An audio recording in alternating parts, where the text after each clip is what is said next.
उस जमाने में सचमुच ऐसा हुआ कि नहीं हुआ, लेकिन ये पक्का है कि मुनिराजों के वचन देवों के देवता भी स्वीकार करते रहे। जरूरी है, निष्क्रिय साधक वीतरागी मुनिराज अगर कोई मार्गदर्शन करते हैं तो समाज जन उसे स्वीकार करें, समय रहते बात माने, ताकि संस्कार न गिरे, खान पान न बिगड़े, खानदान न बिगड़े, नुकसान ना हो।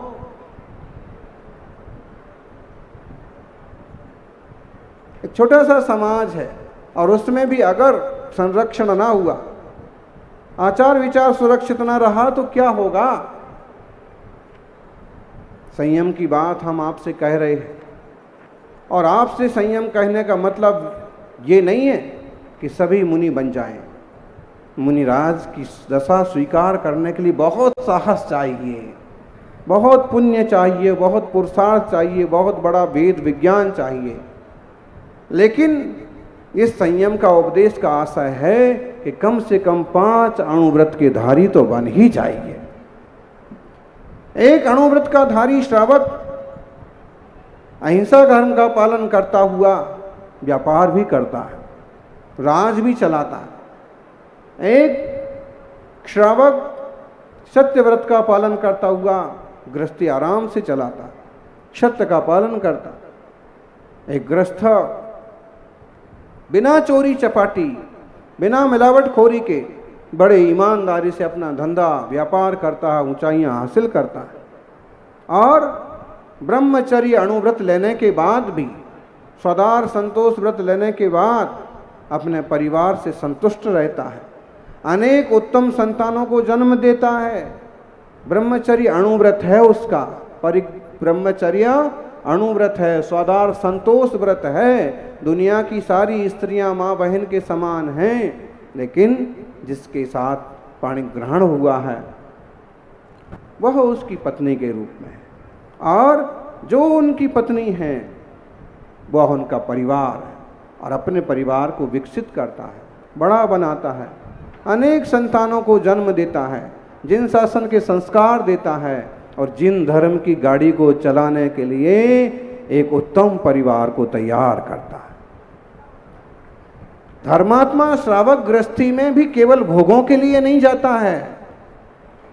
धर्मात्मा गृहस्थी में भी केवल मौज मस्ती के लिए नहीं जाता है। उसका एक लक्ष्य और होता है कि अगर मेरे परिवार में 4 फूल खिले और एक अगर मुनि बन जाए, मेरे परिवार में 4 कुमुदनियों का जन्म हो और एक माताजी बन जाए, एक सदगृहस्थ बन जाए, एक बड़ा व्यापारी बन जाए, एक देश के समाज के काम आए।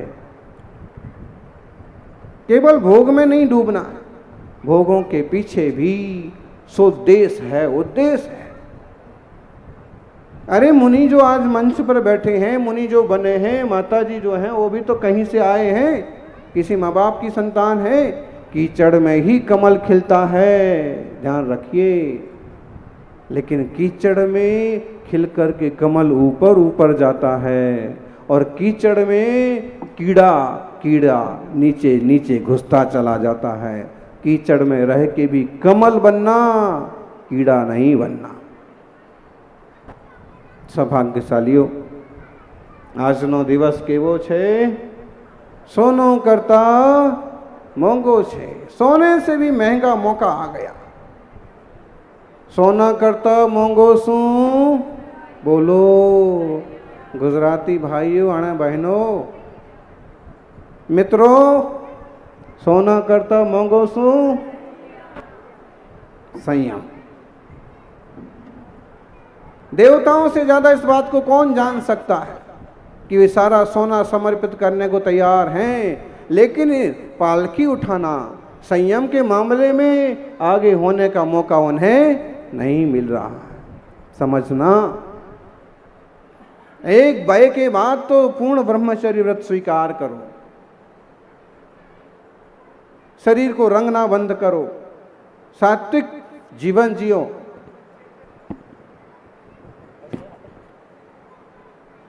उतना नहीं हो सकता है तो महीने में 8 दिन 15 दिन व्रत महीने में 20 दिन रात्रि भोजन त्याग, पूरी तरह से त्याग बने तो बने। जहाँ नॉन वेज लिखा हो, वेज होटल लिखा हो, ऐसे जगह पाँव भी नहीं रखना। बहुत मजबूरी में, बहुत ज़रूरी में पड़े शुद्ध शाकाहारी कुछ परिचित जैसे अच्छे इंसान का होटल हो तो भले ही आप शरीर को निभाने के लिए जाओ, नहीं तो कोशिश करो अनजान वस्तु नहीं, पैकेट बंद वस्तु नहीं खाना। संयम मतलब क्या? अरे खान पान का संयम भी संयम है, मन का संयम भी संयम है, वचन का संयम। जरूरी है कि हर प्रश्न का उत्तर दिया जाए? जरूरी है हर चीज के लिए टिप्पणी की जाए? नहीं है। जितना जरूरी उतना बोलो, जिससे बात बिगड़ जाए। सौधर्मेंद्र ने क्या किया? चलो अपन चलते हैं निर्णय कराने के लिए, अपन माथाफोड़ी करेंगे तो कोई मतलब नहीं निकलेगा, किसी सत्पुरुष के पास चलते हैं। कोर्ट कचहरी नहीं जाना है, यहीं जो अच्छे अच्छे लोग हैं, प्रज्ञावान लोग हैं, उनके पास जाके बैठ के निर्णय कर लो। परिवार के निर्णय, समाज के निर्णय लोग कोर्ट कचहरी में चले जाते हैं। ध्यान रखना, जैन लोग न्याय मांगने के लिए नहीं जाते थे, जैन लोग हमेशा न्याय करने वालों में रहे। आजकल इस तरह के लोग हो गए कि वो समाज में, मंदिरों में, ट्रस्टों के नाम पर झगड़ा टंटा करते हैं और कोर्ट कचहरियों में घिसटते फिरते हैं, खुद भी परेशान, आकुल व्याकुल, क्लेश में पड़े। अरे जिन धर्म का मार्ग नहीं है। सौधर्मेंद्र कहता है कि संयम मिल सकता है तो मेरा स्वर्ग का राज्य ले लो। और ये टुच्ची बुद्धि वाले लोग पद पर बने रहने के लिए, जबरदस्ती चिपके रहने के लिए कितने उपद्रव करते हैं। अमर हो जाएंगे क्या? अरे अगर कोई और जिम्मेदार जैसा आदमी है, सक्षम युवा नेतृत्व आ रहा है तो उसे आगे बढ़ाओ। आप संरक्षक बन करके उसका सहयोग करो। एक जगह ये लोग निवेदन करने के लिए आए, आधे युवा थे, आधे बुजुर्ग थे। तो हमने पूछा कि मामला क्या है?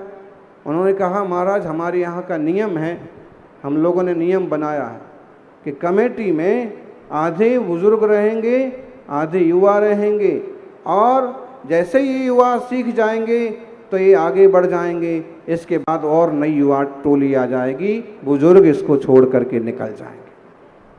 हमारा मकसद ये है कि ये लोग अच्छे से सीखते जाएं और धर्म और समाज की बागडोर संभालें। मंदिरों का, मुनियों का सेवा संरक्षण कैसे होता है, दूर का थोड़ा सोचिए, चिपके मत रहिए। चिपकने का काम तो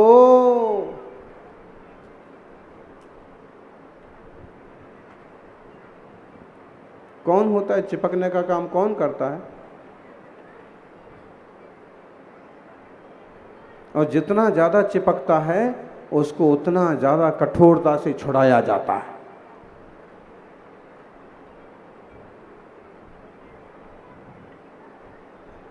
आडवाणी जी खुद छोड़ देते तो इतनी जिल्लत के छात उनकी छुड़वाया नहीं जाता।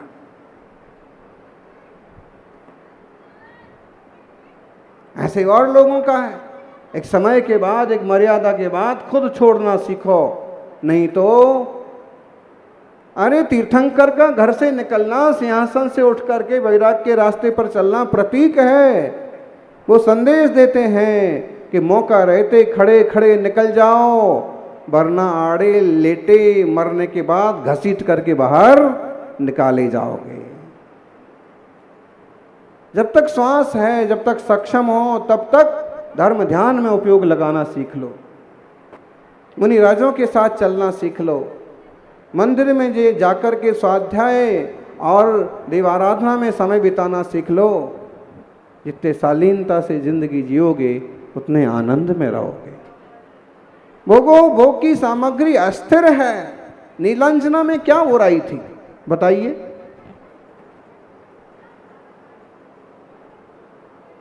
मर भी गई तो दिक्कत क्या है? कहते हैं ऋषभ देव को वैराग्य नीलांजना की केवल मृत्यु देखने से नहीं हुआ।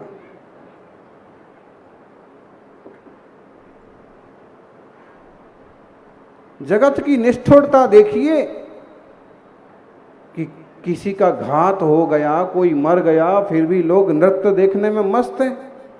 इस संसार की निष्ठुरता देखिए, ऐसे गंदे खान पान वाले लोग मिलेंगे कि पशु पंछियों की जान उनके सामने ले ली जाए और वो मजे से खाते जाते हैं। ऐसी राक्षस वृत्ति, ऐसी निष्ठुरता को आप क्या कहेंगे?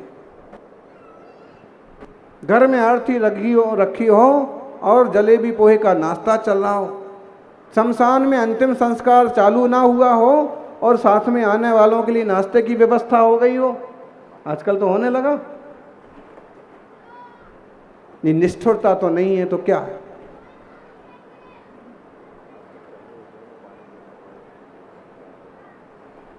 ये वैराग्य में कारण बना। दुनिया इतनी विचित्र है। ऐसे बेटे मिलेंगे कि बाप की अर्थी रखी हुई है और पहले बंटवारे लेके झगड़ा कर रहे। यहां तो नहीं मिलेंगे क्योंकि यहां कोई रहता ही नहीं है, लेकिन मिलेंगे छोरे छोरियां। ध्यान रखना, तीर्थंकरों का वैराग्य का प्रदर्शन इसलिए किया जाता है कि हम भी थोड़ी विरक्ति सीखें।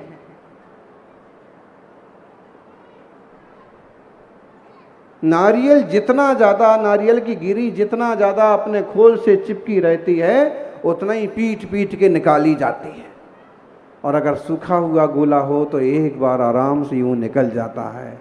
सूखे हुए गोले की तरह बनो, कच्चे गीले नारियल की तरह चिपकू मत बनना।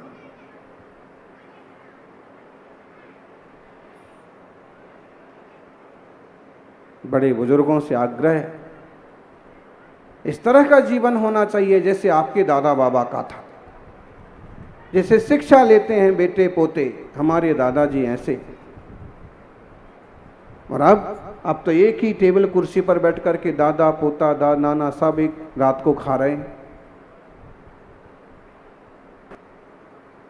होटल में खा रहे हैं, टीवी में कुछ भी देखे जा रहे हैं। कौन लिहाज करेगा और कौन प्रशंसा करेगा? कम से कम बड़े बुजुर्गों को तो चाहिए कम बोलो, काम का बोलो, कम खाओ, गम खाओ।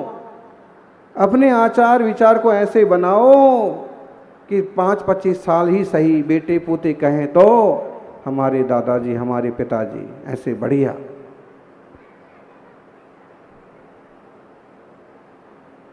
अमर होके कोई नहीं आया।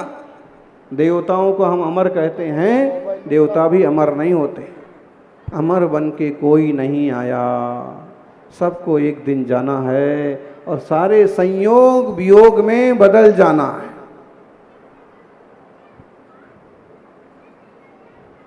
जन्म जन्म का साथ है। बोलते हैं नेमिनाथ राजुल जैसे, आदिनाथ और श्रेयांश जैसे हो भी सकते हैं 10-5 जन्म के संबंध, लेकिन ये पक्का है कि शाश्वत रूप से कोई किसी का काहे को उलझते हैं? क्यों इतना क्लेश करते? नीलांजना का संयोग हुआ तो वियोग भी हुआ, किसी का भी संयोग हुआ वियोग भी हुआ। राज मिला है तो जाएगा भी, युवावस्था आई है तो खत्म भी हो जाएगी। और इस तरह से सारे संयोग वियोगमय हैं। इस बात का चिंतन, इस बात का विचार करके ऋषभदेव ने वैराग्य लिया। मुनि सकल व्रति बड़भागी, भव भोगन तै वैरागी। वैराग्य पावन माई, चिंते अनुप्रेक्षा भाई। मुनिराज 12 भावनाओं का चिंतन करते हैं। 12 भावनाओं माँ के समान है, कभी मार्ग से विचलित नहीं होने देते। भोग विलासों से भरे संसार में संयम साधना के मार्ग पर चलना बहुत दुर्लभ है। जिन्हें मार्ग समझ में आ गया है तो आनंददायक, लेकिन है बहुत दुर्लभ। इस चीज को स्वीकार करने को चित्त तैयार ही नहीं होता। और किसी साधक का चित्त तैयार हो जाए तो दुनिया तैयार नहीं होती इस बात को स्वीकार। आज इस कलिकाल में भी दिगंबर मुद्रा को स्वीकार करने में कितना लोग झिझकते हैं। कुछ लोग तो आप लोगों में से ही, जैनों में ऐसे निकल आए, मुनि नहीं होते हैं, अपमान करेंगे, निंदा करेंगे। फिर आम दुनिया तो है, आम लोग। ध्यान रखना, नबी सिज्झई बथ धरो जिन सासने जय भी होई तिथैरो न गो विमुख मग्गो शेषाया मग गया सब्बे। तत्व ज्ञान बहुत अच्छी चीज है, लेकिन तत्व ज्ञान केवल जवानी व्यायाम है तब तक जब तक कि वीतराग निर्ग्रंथ मार्ग को स्वीकार ना किया जाए। जीव की खुजली मिटाने के लिए आत्मा की बड़ी बड़ी बातें करने वाले लोग बहुत मिल जाएंगे, लेकिन जीवन में उतार करके तीर्थंकरों के रूप को धार करके महाव्रतों के मार्ग पर चल करके आत्मानुभूति के मार्ग पर कदम बढ़ाने वाले दुर्लभ ही मिलते हैं। देव शास्त्र गुरु का यह श्रेष्ठतम मार्ग है, इसे जाने माने समझें स्वीकारें। कभी भी अवसर मिलता है सेवा करिए, अरहंत बनो।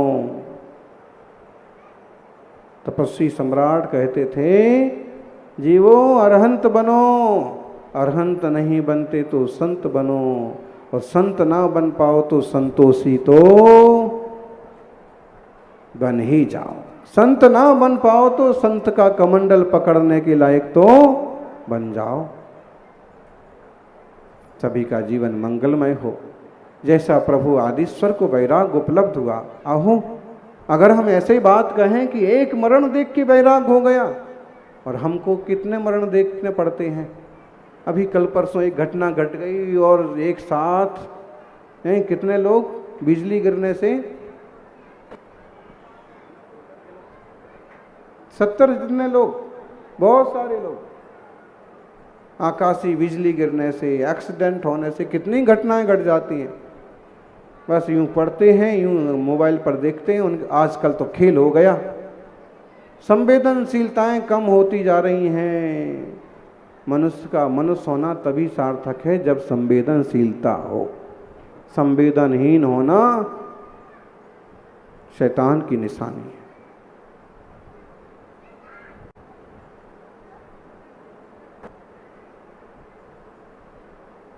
हम भी विचार करें, जैसे बहुत लोग आते जाते हैं, हर रोज कुछ ना कुछ लोग गुजर जाते हैं, वैसे ही एक दिन हमारा भी आयुष्य विराम की तरफ जाएगा। और आयु विराम ले उसके पहले कुछ ऐसा कर लो कि संसार की भटकन को रोका जा सके। संयम साधना के बल पर आत्मा को उन्नति के मार्ग पर ले जाएं। जय बोलिए आदिनाथ भगवान की।